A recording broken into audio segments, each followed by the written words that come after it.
I think the girls with their nails done now.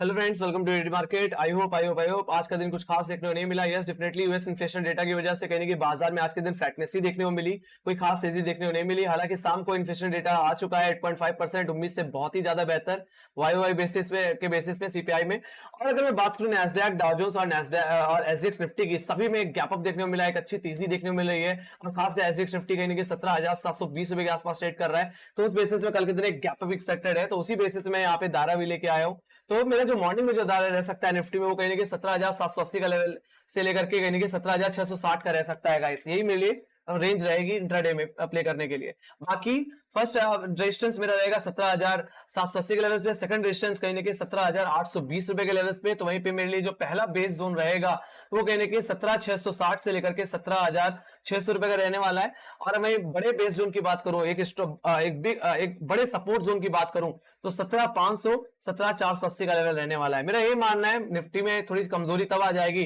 जब Nifty 17,660 Nifty और 17,600 के level 17,620 के लेवल्स को तोड़ देगा।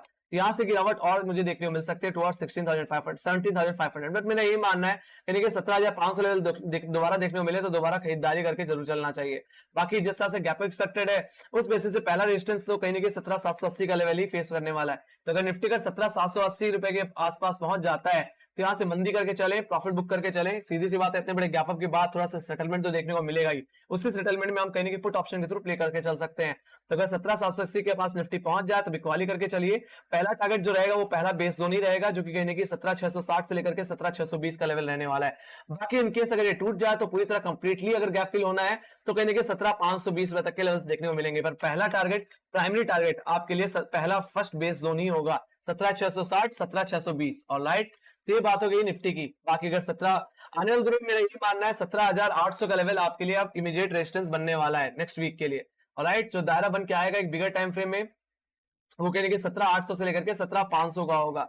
बाकी मेरा यही मानना है 17,800 भी चला गया तो 18,000 के लेवल्स भी अब पॉसिबल हैं। कहने के 17,500 ही कैसा लेवल था जो होल्ड नहीं हो पा रहा था, बट अब इस गैप अप के बाद निफ्टी में और तेजी आने वाले दिनों में देखने को मिल सकती है। So let's go to bank Nifty. Bank Nifty की बात भी कर लेते हैं। तो अगर मैं बात करूं बैंक निफ्टी की, तो बैंक निफ्टी में आज के दिन फ्लैट क्लोजिंग ही देखने को मिली। हालांकि 17 कहने की 38,500 का लेवल और 38,400 का लेवल एक इमीडिएट रेजिस्टेंस की तरह काम करते रहे। यही लेवल मेरे लिए कल के लिए एक इंपॉर्टेंट सपोर्ट जोन की तरह काम करेंगे, फर्स्ट बेस की तरह काम करेंगे।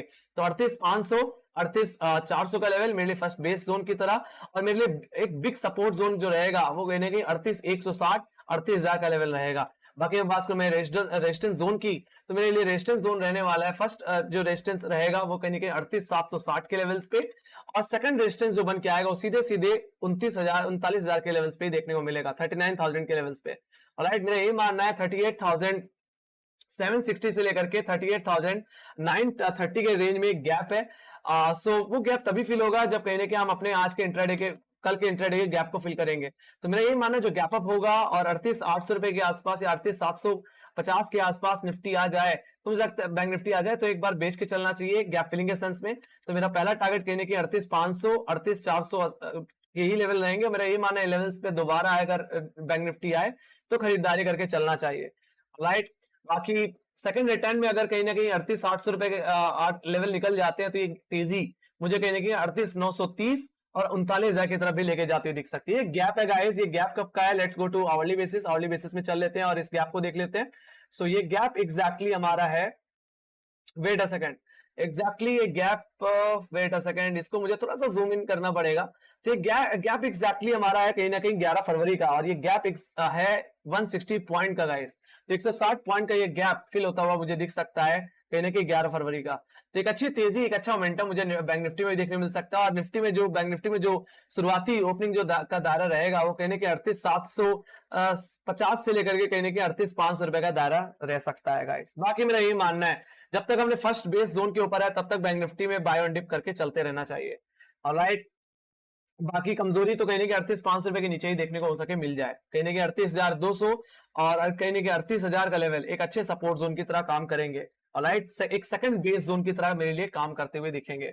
सो let's go to Nifty bank Nifty के ऑप्शन चेन। सो निफ्टी के अगर मैं ऑप्शन चेन की बात करूं तो आज के दिन कहीं ना कहीं 17,500 के लेवल्स पे आज के दिन बहुत अच्छी पुट राइटिंग हुई है, कहीं ना कहीं 66 लाख का वाई यहाँ पे देखने को मिल रहा है। 17,400 के लेवल्स के पुट में भी कहीं ना कहीं मुझे 66 लाख का वाई बनता हुआ दिख रहा है। तो अब एक आने वाले हफ्ते के लिए 17,400 500 का एक बहुत बड़ा सपोर्ट जोन बनने वाला है, और मेरा भी यही मानना है जब तक हम 17,400 500 रुपए के जोन के ऊपर है तब तक निफ्टी में कहीं ना कहीं तेजी और बरकरार रहेगी। बाकी इमीडिएट बेसिस पे 17,600 के लेवल्स पे ही कॉल लेटर देखने को मिल रहे हैं। बाकी उसके बाद सीधे सीधे जो लेवल्स आते हैं वो सीधे 17,800 के लेवल आते हैं, जहां पे 74 लाख का वाई देखने को मिल रहा है। और आज के दिन कहीं ना कहीं फ्रेश कॉल राइटिंग भी आती हुई दिखी है, कहीं ना कहीं 18,000 के लेवल्स पे 18,000 के लेवल्स पे 85 लाख का वाई बनता हुआ मुझे दिखा है। तो कहीं ना कहीं जितने भी इंडिकेशन है आप कहीं ना कहीं वो तेजी की तरफ इंडिकेट करते हुए दिख रहे हैं।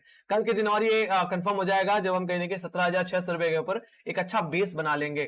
सो let's go to bank Nifty. Bank Nifty की अगर मैं बात करूं तो बैंक निफ्टी में 38,000 का लेवल एक अच्छे सपोर्ट की तरह काम कर रहा है। हालांकि आज के दिन जो फ्रेश पुट राइटिंग जो देखने को मिली है वो कहीं ना कहीं 38,500 के लेवल पे ही देखने को मिली है, जहां पे इस समय 6 लाख का वाई देखने को मिल रहा है। बट मेरा यही मानना है कल के दिन यही 38,500 का लेवल फर्स्ट बेस की तरह काम करेगा। बाकी जितने भी कॉल लेटर्स हम बैठे हुए वो अनवाइंड करते हुए दिखेंगे और शिफ्ट होते हुए दिखेंगे टुवर्ड 39,000 लेवल्स। तो कहीं ना कहीं 39,000 के लेवल्स पे जिस तरह से एग्रेसिवली पुट कॉल राइटिंग हो रही है, लगभग 34 लाख का वाई मुझे 39,000 के लेवल्स पे देखने को मिल रहा है। एक तरह से बाजार के लिए न्यूट्रल टू बुलिश देखने को मिल सकता है। तो कल के दिन और तेजी मुझे देखने को मिल सकती है गाइस। ऑलराइट, हालांकि सीधे गैप अभी लग रहा है तो हो सकता है एक्सपायरी भी है कल के दिन, तो बाजार रेंज बाउंड भी रह सकता है। तो एक जो ट्रेड मिलेगी वो सीधी सी बात है गैप अप के बाद सेलिंग नहीं मिलेगी। ठीक है, तो अगर पीक पे अगर बैंक निफ्टी पहुंच जाए तो उसके बाद आप पुट ऑप्शन लेकर के गैप फिलिंग के साथ प्ले कर सकते हो guys. Let's go to Moneycontrol के ग्लोबल इंडेक्स पे चलते हैं। तो यहाँ पे अगर मैं बात करूं तो यूएस मार्केट में कहीं ना कहीं आज के दिन बहुत अच्छी खासी बढ़त बनी हुई है। 2.5% की तेजी मुझे देखने को मिल रही है नैस्डैक में। तो वहीं पे बात करूं मैं यूरोपियन मार्केट में तो एफटीएसई सीएसई डैक्स सभी ने एक अच्छी तेजी दिखाई है। 1.5% आधी % की तेजी के साथ कहीं ना कहीं यूरोप मार्केट कहीं ना कहीं बंद होता हुआ दिखा है। वहीं पर अगर मैं बात करूं एसजीएक्स निफ्टी की तो एसजीएक्स निफ्टी भी कहीं ना कहीं आज के दिन 17,720 रुपए के लेवल को होल्ड करता हुआ 1% की तेजी के साथ। तो एक अच्छा मोमेंटम, एक अच्छी तेजी कल के दिन बाजार में देखने को मिल सकती है, एक अच्छा गैप अप मुझे देखने को मिल सकता है। बात करते हैं आप एफआईआईज एंड डीआईज के डेटा की। तो नेट आज के दिन बाइंग पिछले दिन के कंपेयर में बहुत कम आई है। डेफिनेटली पूरा बाजार एक तरह से कॉशियस था और कहीं ना कहीं कोई भी ज्यादा भनक नहीं दी बाजार को कि कोई बहुत बड़ी तेजी देखने को मिल सकती है। तो कहीं ना कहीं कोई भी न्यूज नहीं थी कि बाजार में इन्फ्लेशन डेटा कैसा आएगा, इसलिए बाजार पूरा सस्पेंस में था। तो आज के दिन उतनी ज्यादा एग्रेसिवली बाइंग ना एफआईआईज ने की है ना डीआईज ने की। तो अगर मैं एफआईआईज की बात करूं तो एफआईआईज ने सिर्फ 1,000 करोड़ की खरीदारी की, पिछले दिन के कंपेयर में कमी की है। बात करूं वहीं पे डीआईज की तो डीआईज ने आज के दिन बहुत ज्यादा बिकवाली करके गए, लगभग पिछले दिन के कंपेयर में यानी कि 760 करोड़ की बिकवाली की है। ऑलराइट, सो समझ सकते हो कितना बाजार कॉशियस है इस चीज को लेकर के। सो मेरा भी यही मानना है कि कल के दिन एक गैप अप देखने को मिल सकता है। और अगर आप यहाँ पे एसजीएक्स निफ्टी का चार्ट देखो तो एसजीएक्स निफ्टी इस समय 17,720 रुपए के आसपास ट्रेड करता हुआ दिख रहा है गाइस। तो बहुत अच्छी खासी तेजी है। बाकी 17,800 रुपए तक का मोमेंटम और देखने को मुझे मिल सकता है। Let's go to daily time frame. Daily time frame में चल लेते हैं। तो अगर मैं डेली टाइम फ्रेम में चलूं तो बाबर जो भी रिजेक्शन मुझे मिला है वो इसी लेवल से मिला है। और कहने कि मेरा यही मानना है जो इस ट्रेंड लाइन को हिट करने की जो पॉसिबिलिटी है वो 17,800 के लेवल्स पे ही है। तो मेरा भी यही मानना है 17,800 के लेवल्स पे एक बार अटक सकता है बैंक निफ्टी और सॉरी एसजीएक्स निफ्टी, क्योंकि आपने देखा है कि लगातार आपने तेजी दिखाई बिना किसी मंदी दिए। तो मेरा भी यही मानना है कहीं ना कहीं जब दारा बन के आएगा एसजीएक्स निफ्टी का भी वो भी कहीं ना कहीं 17,800 से लेकर के कहीं ना कहीं 17,500 रुपए का बन के ही आएगा गाइस। ऑलराइट, सो इसी दायरे में कहने के आने वाले हफ्ते में निफ्टी ट्रेड करता हुआ दिख सकता है। फिलहाल 17,800 का हर्डल निकल जाएगा तो निफ्टी कहने के 18,000 के लेवल्स के 18,200 रुपए के लेवल्स भी दिखाएगा, जो कि एक्जैक्टली हमारे 5 अप्रैल के हाईज हैं guys. So let's go to Nasdaq. Nasdaq में भी चल लेते हैं। तो नैस्डैक में भी आज के दिन सीधे गैप अप देखने को मिला है, उसके बाद कोई बड़ा रिएक्शन देखने को नहीं मिला। सीधी सी बात है जब बहुत बड़ा गैप अप लग जाए तो उसके बाद ज्यादा खास तेजी देखने को मिलती नहीं है। हालांकि अगर मैं बात करूं यहाँ पे 200 EMA की तो हमारा 200 EMA जो आता है वो एक्जैक्टली 13,000 के लेवल्स पे आता है। और मेरा यही मानना है आने वाले दिनों में अगर 13,000 का लेवल भी अगर नैस्डैक काट दे तो एक अच्छी तेजी देखने को मिल सकती है। बाकी मेरा यही मानना है 13,000 के लेवल से एक बार प्रॉफिट बुकिंग भी देखने को मिल सकती है, क्योंकि गैप अप है तो कहीं ना कहीं उस गैप को सेटल करने के लिए 13,000 के लेवल से प्रॉफिट बुकिंग जरूर पॉसिबल है। ओके, बाकी 200 जो इसका 100 EMA आता है वो कहने की 12,300 रुपए के लेवल्स पे आता है। तो अभी भी कहने की अपने 200 और 100 EMA के बीच में ही फंसा हुआ है। बात करूं डाउ जोन्स की तो डाउ जोन्स बहुत ही ज्यादा कॉन्फिडेंट दिख रहा है आज के दिन। कहने की इसने अपने 200 EMA जो कि एक्जैक्टली 33,100 के लेवल्स पे आता है उन लेवल्स के ऊपर होल्ड करता हुआ दिख रहा है। तो मेरा भी यही मानना है कल के अगर इसी तरह 200 EMA के ऊपर होल्ड करता रहा, 33,100 रुपए के ऊपर होल्ड करता रहा तो एक अच्छी तेजी, एक अच्छी रैली मुझे 33,500 रुपए की तरफ भी जाती हुई दिखेगी। हालांकि कॉन्फिडेंस भी कहीं ना कहीं डाउ जोन्स की तरफ से ही देखने को मिल रहा है after holding the level of 200 EMA। Alright, 33,100 के लेवल्स जो कि एग्जैक्टली हमारे हाईस थे कहने की 2 जून के, तो उन लेवल्स के ऊपर सस्टेन करने की कोशिश करता हुआ एक अच्छी तेजी डाउ जोन्स में, और ये तेजी कहीं ना कहीं कल के दिन हमारे बाजार में भी इंडिकेट होती हुई दिख सकती है। तो कल के दिन एक गैप अप, बहुत बड़ा गैप अप एक्सपेक्टेड है। सो उसके बाद मैं कोई तेजी तो नहीं करना चाहूंगा, पर एक प्रॉफिट बुकिंग जरूर करना चाहूंगा। सो मैं भी यही कहूंगा, अगर बाद निफ्टी 17,780 रुपए के आसपास आ जाए तो एक बार बिकवाली करके चलना चाहिए प्रॉफिट बुकिंग के सेंस में। वहां पे हम पुट ऑप्शन के थ्रू प्ले करके चल सकते हैं गाइस। बाकी कल के दिन एक्सपायरी है, तो कहने की एक बड़े गैप अप के बाद बाजार का रेंज बाउंड होना, साइडवेज होना लाजमी है। सो इसी के साथ guys, thank you very much for watching. Make sure like subscribe जरूर दबा देना, और टेलीग्राम चाहिए लिंक ज्वाइन की तो लिंक डिस्क्रिप्शन बॉक्स में। मार्केट रिलेटेड जितनी न्यूज रहती है वहां पे अपडेट होती रहती है गाइस। तो इसी के साथ thank you very much for watching. Make sure like share subscribe जरूर दबा देना। Bye bye, take care.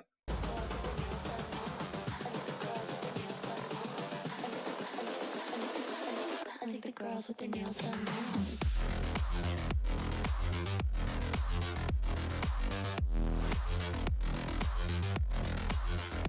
Girls with their